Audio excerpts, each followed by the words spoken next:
Inside the Indianapolis Zoo with Matt Standridge. Hello and welcome to Inside the Indianapolis Zoo. I'm 13 weather meteorologist Matt Standridge, and we have a really fun show for you. The month of May is all about speed. We'll introduce you to some of the zoo's fastest residents, the cheetahs. But first, we're talking conservation and a big effort to save a small species from extinction. This is Inside the Indianapolis Zoo.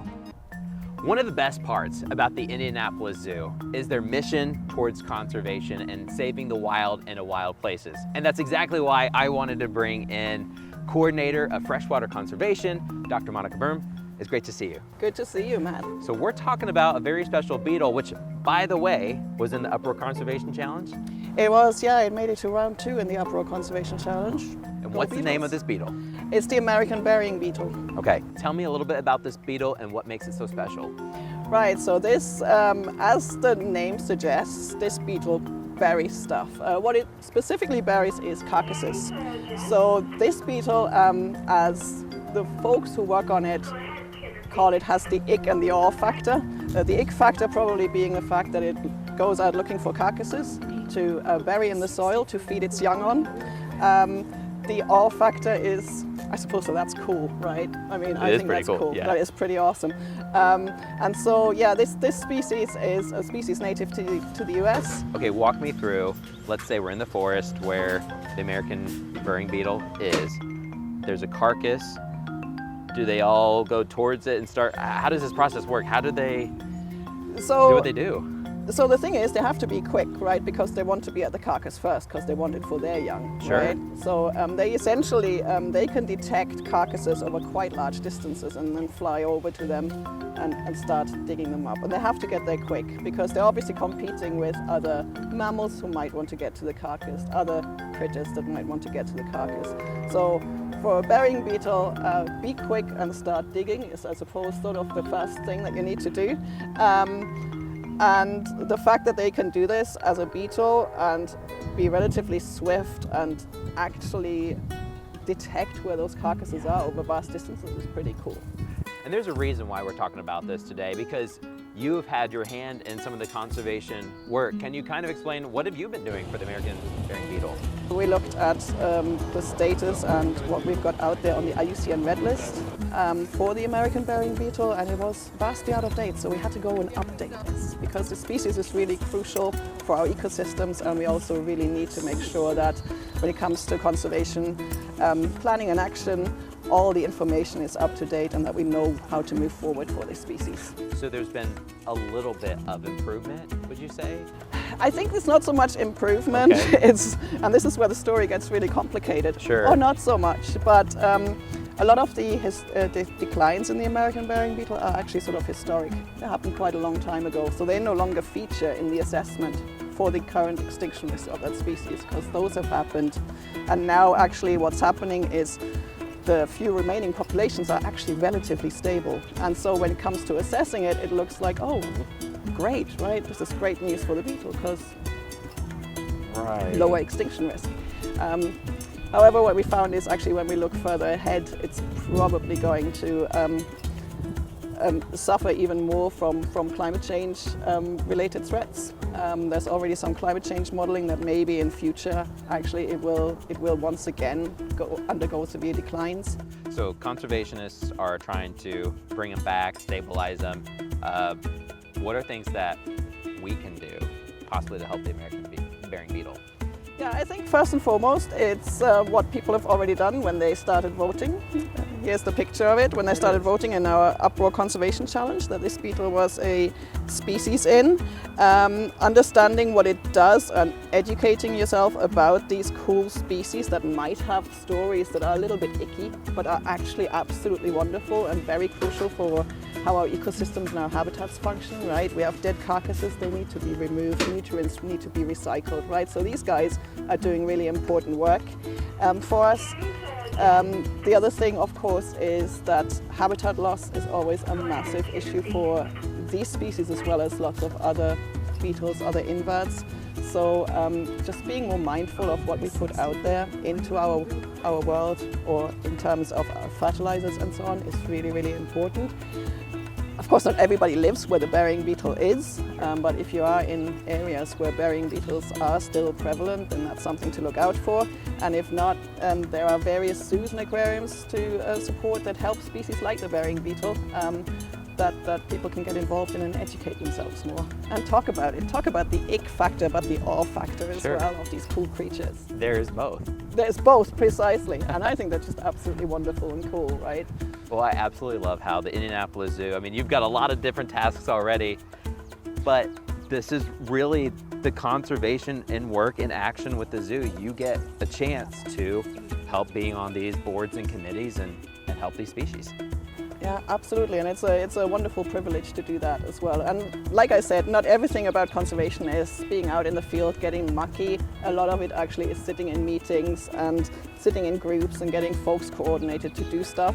It doesn't always sound glamorous, but it's as important as all the other stuff. It's still making a difference. Trying to, yes. That's fantastic. Thank you, Dr. Byrne. We No really problem. appreciate it. We hope the American Burying Beetle can maybe one day thrive again. Absolutely, I hope so too. Thank you.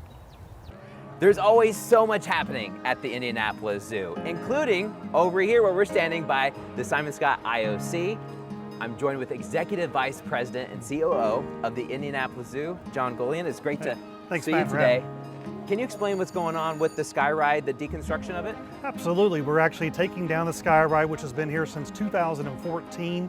We're projected to be done all down by early June. The Skyride no longer fits with our mission, our long-term strategy here at the zoo.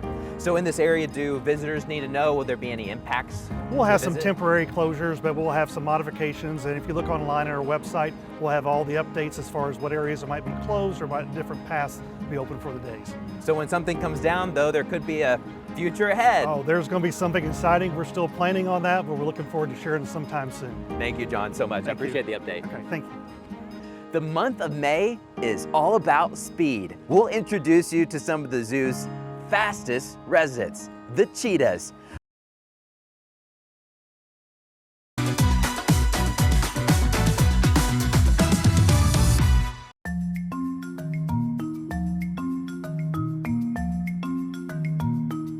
Welcome back. It is time for our Meet the Resident segment, and it's the month of May. We're talking about everything speed with one of the fastest animals in the world. I'm with Delaney Phillips, one of the plains keepers. Can you talk to me and introduce me to who we have here today? Absolutely. So we have 4 cheetahs here at the Indianapolis Zoo. We have our male Pounce, who's hanging out in the other yard today. And then we have our 3 lovely ladies joining us. We have Astrid, Ravna, and Volka, and they're all sisters. Are they full size? Yeah, they are full grown. They actually just celebrated their birthday just a few weeks ago. They are 6 now. Oh my goodness, that's so cool. Yeah. Where are they normally found? So they are found Central and Southern Africa, pretty much anywhere, mostly in the plains area, but you will see them being close to farms and residential areas as well. So especially in that area, what's their vulnerable status right now? So these guys are endangered. We're looking at habitat fragmentation, a lot of human errors, getting hit by cars, unfortunately. And then these guys are predators. They do need to eat. So they are coming up to farms and stuff. And so the farmers are taking care of them the best they can to be able to save their livestock as well. Indiana is a long ways away from some of these locations, but are there things that we can do to help the cheetahs? Absolutely. So one of the things we can do here locally is recycle all of our electronics, and that'll kind of help prevent any mining in their habitat. So one of the first things you said, they eat meat, of course. Yes. What do they like to eat? So these guys have a pretty strict diet here at the Indianapolis Zoo. They get feline Nebraska, which is like a beef. They get tenderloin. It's actually good enough of a grade that I would personally eat it if we cooked it up. And those are some of their main staples. They get rabbits and bones once a week, but some of their favorite snacks as like extra treats, they get like sugar-free whipped cream, they get baby food, meat flavored of course, ham and turkey is some of their favorites, and they actually also get goat's milk powder as well. You're talking about the tenderloins. Good thing they're in Indiana. Yes. We're good there. Yes, we're great. So you're talking about the speed. How Yeah. fast are we talking? These guys are extremely fast. They are, like you said, one of the fastest animals in the world. They can reach up to 70 miles per hour. They are sprinters. They are not long distance runners by any means. And we're talking about 0 to 70 in like seconds. So you're talking about kind of like a race car launch there. I mean, Yeah, they're going. absolutely. With that speed, do they have a pretty good success rate when it comes to hunting prey? Absolutely. They are very good about hunting and stalking, and then making that quick jump. They can go about 22 feet in one stride. So they're able to pounce, get there quickly, and then get their prey that way. So who do we have right here? Right here is Astrid. Okay. Yeah. These are called, what is the black So mark like right they're there? like the tear streaks. Okay, tear streaks? Yeah. What are they? So it is actually just very similar to athletes working out in the sun, playing sports and stuff. It is to kind of protect their eyes from the sun. Oh, wow. Is it easy to tell the difference between them? No. Yes, if you work with them No, long for enough, sure. but yes, it is really difficult. So we mainly look at a few things. Eye shapes, a couple of their fur patterns right around their eyes are very, very different, but one of the easiest ways to tell them apart are their tails. So the stripe patterns on their tails are very, very unique. So if we're looking at Astrid's here, she has nice, wonderful, perfect rings that go all the way around her tail. So we think of like A+ Astrid, perfect ring tail. Ravna is the one right there behind her. Her tail rings aren't really rings. They kind of are jagged and go back and forth. And our lovely lady hanging out over there, Valka, she has a bobtail, so she's really easy to identify. When they're not hunting, what do they like to do? Nap. They are big, big nappers, just like your cats at home. They love to sleep and they love to play in the sun. Is there anything different from cheetahs versus other cats other than speed? Is there any difference between them? Different Yeah, cats? absolutely. So these guys can't roar at all. So they make this real, I'm not gonna try and mimic it by any won't make means, but they make this really, really cute chirping sound. They do purr, which we hear a lot from Valka specifically, but they make these really cool chirping sounds. No way. Yeah. Okay. Okay, Delaney, so we moved locations Yes. a little bit. Yeah. We're gonna feed.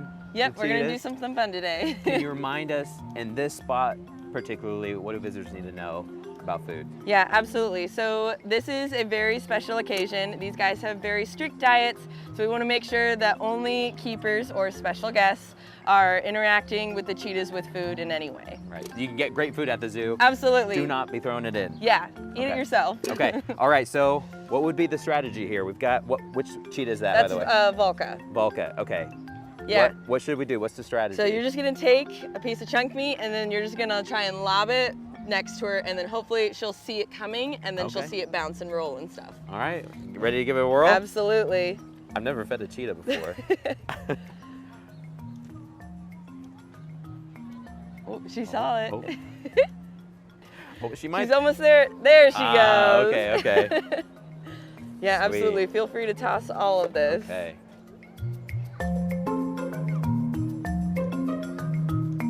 There we go. She's like, oh, Oh, not that. Not that. perfect. Nice. How cool. So, will some of the other cheetahs kind of recognize what's happening, or? Yeah, so if Kyle wasn't over there still Sure. feeding them and hanging out with them, Sure. they'd probably be over here For trying to sure. get all the snacks too.